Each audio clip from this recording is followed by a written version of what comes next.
I didn't say a word when they handed me that eviction notice. I just slid the 1923 water rights deed across the table and watched 20 mansions turn into lakefront property. The Oak Ridge Valley HOA thought they could steal my grandfather's land while I was deployed overseas. They carved up 18 acres of my farm, stacked 20 luxury mansions on top of it. Mansions with white fences, stone driveways, and golf carts. What they didn't know? I'm an Army Corps engineer. That little earth dam on my property. It had been waiting 45 years for someone reckless enough to build downstream. The audacity was something to behold, until the spillway gates opened and their million-dollar dream homes got their first taste of Texas water law. But let's back up a little. My name is Daniel Hayes. I'm 34 years old, a Corps of Engineers veteran, and the third-generation owner of this land. My grandfather bought 47 acres outside San Marcos back in 1955. He built everything with his own two hands: a farmhouse, a cattle barn, and eventually a small dam in 1978. The Corps helped design it for flood control and irrigation. Pops always told me, "Danny, land can make you rich, but water will make you powerful." I didn't understand then, but after 2 tours overseas, building wells and dams, I realized he was right. When Pops passed away, the land went into a trust under my sister. She lived in California, didn't know Texas property law. She hired a management firm to keep up with taxes. That's when the vultures circled. Enter Margaret Holloway, president of Oak Ridge Valley HOA, wife to City Councilman Richard Holloway. Margaret was the kind of woman who could smile while stabbing you in the back. Together, she and Richard pushed through rezoning changes. By the time I came home in 2023, 18 acres of my land had already been rezoned and claimed. Instead of pastures, I found 20 half-built mansions. I confronted the construction foreman. He waved permits in my face and said, "Sorry, pal, this is HOA property now." When I called the sheriff, he explained that the HOA had filed adverse possession, claiming I had abandoned the land while away. That's when Margaret rolled up in her golf cart. She looked at me like I was trespassing on my own property. "Your family abandoned this land, soldier boy," she said with a smirk. Behind her, crews had diverted the creek that fed Pops's dam. The water line was already dropping. Decades of careful water management, stolen to fill ornamental ponds for their mansions. That was the moment I swore they wouldn't win. From where are you watching? Comment below. At first, I tried lawyers. The cheapest wanted $80,000 just to begin. Meanwhile, Richard Holloway, sitting on city council, was fast-tracking every permit their development needed. It was a stacked deck. But Pops had left me more than memories.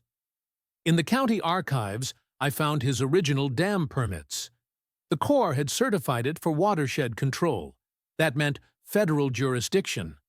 No HOA could override that. Then I found the golden ticket, a 1923 deed giving my great-grandfather senior water rights to Willow Creek.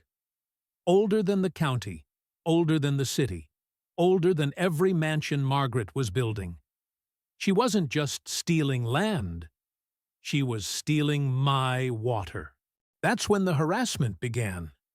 HOA patrols parked outside my gate, writing down license plates. Noise complaints every time I used my tractor. Inspectors citing my old farmhouse for chipped paint. Even wellness checks, claiming I was unstable. But I wasn't rattled. I documented everything: trail cameras, time-stamped logs, water flow charts. I knew patience would be my weapon. One night, I called up an old Army buddy, Tony Riggs, who now worked for the EPA. He listened as I explained. The creek diversion. Danny, he said, if they diverted water without permits, that's a federal violation. And if your dam falls under Corps jurisdiction, he didn't have to finish. I finally had leverage. Turns out, I wasn't the only victim. Mrs. Chen, my elderly neighbor, had lost her vegetable garden when the creek dried up. Miguel Santos's farm was rezoned out of existence by Richard 2 years earlier. Families who had lived here for generations forced out. Margaret had used the same playbook again and again: harass, intimidate, rezone, and take. I realized this wasn't just my fight anymore. It was a community fight. So, we formed a coalition. Farmers, retirees, even environmental groups joined us. The local Audubon Society joined too, after discovering the creek diversion had destroyed bird habitats. Suddenly, Margaret wasn't facing one stubborn landowner. She was facing an entire valley. The harassment got worse. Anonymous calls in the night. My mailbox smashed 3 times in 1 month. Someone even cut the tires on my truck. They wanted to break me down before I broke them. But instead, it only fueled my resolve. I spent late nights in county offices, digging through zoning maps, water surveys, and legal filings. That's when I made the discovery. The dam Pops built wasn't as small as it looked. Buried beneath the earth was a concrete spillway system, with hydraulic gates for controlled flooding. It hadn't been used since 1982, but it was still functional. I checked the math. The reservoir held over 3 million gallons of water, just enough to restore Willow Creek's natural flow. Margaret's crews had made a fatal mistake. They poured concrete barriers to block the creek permanently. That HOA gave me the perfect legal justification: restoring historic water flow. One night, flipping through Pops's old journals, I found his notes on seasonal flooding. He wrote, "This land only thrives when the creek runs free." It felt like he was speaking to me, directly. I knew what I had to do, but I also knew I couldn't do it recklessly. This had to be by the book. So, I called Amanda Cross, an environmental lawyer with a reputation for standing up to developers. She listened to my case, looked through the documents, and said, "Danny, you've got them cornered. But we have to do this carefully." Together, we drafted emergency filings. We notified the volunteer fire department. We posted warnings downstream. And Tony made sure EPA investigators would be present. Word spread quickly. By the end of the week, reporters were calling, neighbors were whispering, the valley was buzzing with anticipation.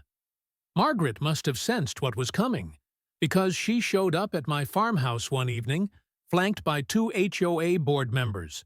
She crossed her arms and said, "You don't know who you're messing with, Mr. Hayes. You think you can stand against us? We built this community." I looked her dead in the eyes and replied, "No, ma'am. You built mansions on stolen land, and now the creek is coming back to claim it." Her smile faltered for the first time, and she stormed off without another word.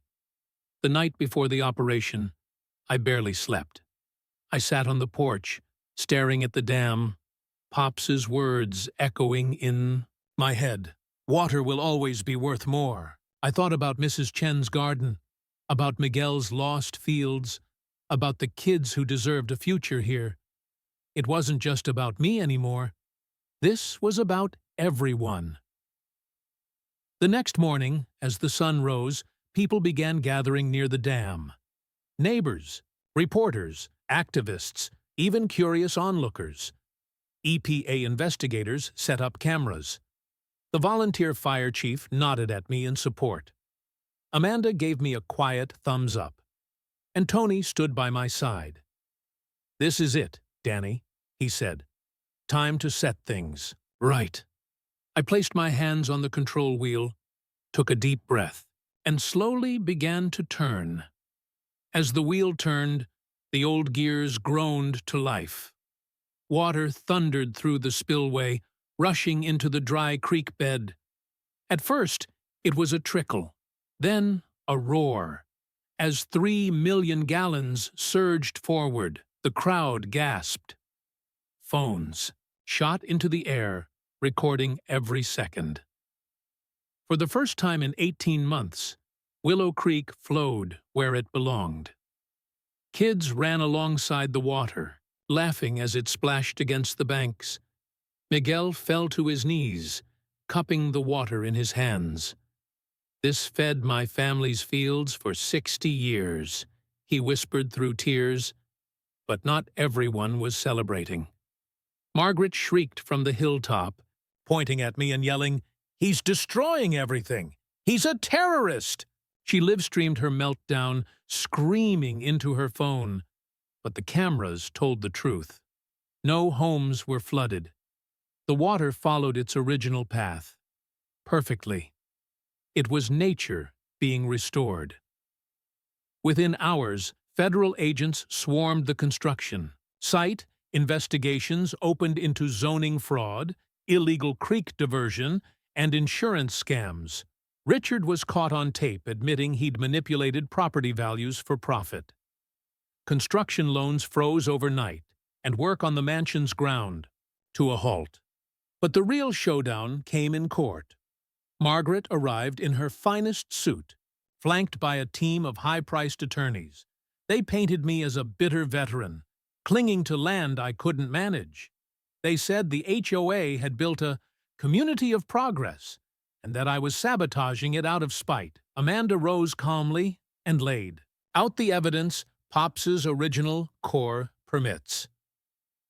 The 1923 water deed EPA reports on the illegal creek diversion, and finally, the videos showing water returning safely to the creek bed. The judge listened for hours, his expression unreadable. At last, he leaned forward and said, "The spillway operation was lawful. The water rights are valid, and this court finds in favor of Mr. Hayes." Gasps filled the courtroom. Margaret's face went pale. Richard lowered his head. Within weeks, Richard pled guilty to conspiracy. Margaret filed bankruptcy under $8 million in fines. The HOA was dissolved, and the land was returned to its rightful owners. 6 months later, Oak Ridge Valley looked different. The creek flowed strong, bringing back fish, birds, and life to the valley. Mrs. Chen's garden thrived again. Miguel's farm had its best harvest in years. Children played along the water's edge, and kayakers paddled where the stream widened. As for me, I rebuilt Pops's farmhouse and created the Hayes Environmental Trust, dedicated to protecting land and water for future generations. Every Sunday, I carry a mason jar of creek water to Pop's grave on the hill. "Thanks, Pops," I whisper. The creek's singing again, just like you always said it would. Because sometimes justice doesn't come from judges or lawyers. Sometimes it comes from gravity and a dam built by a man who knew the value of water.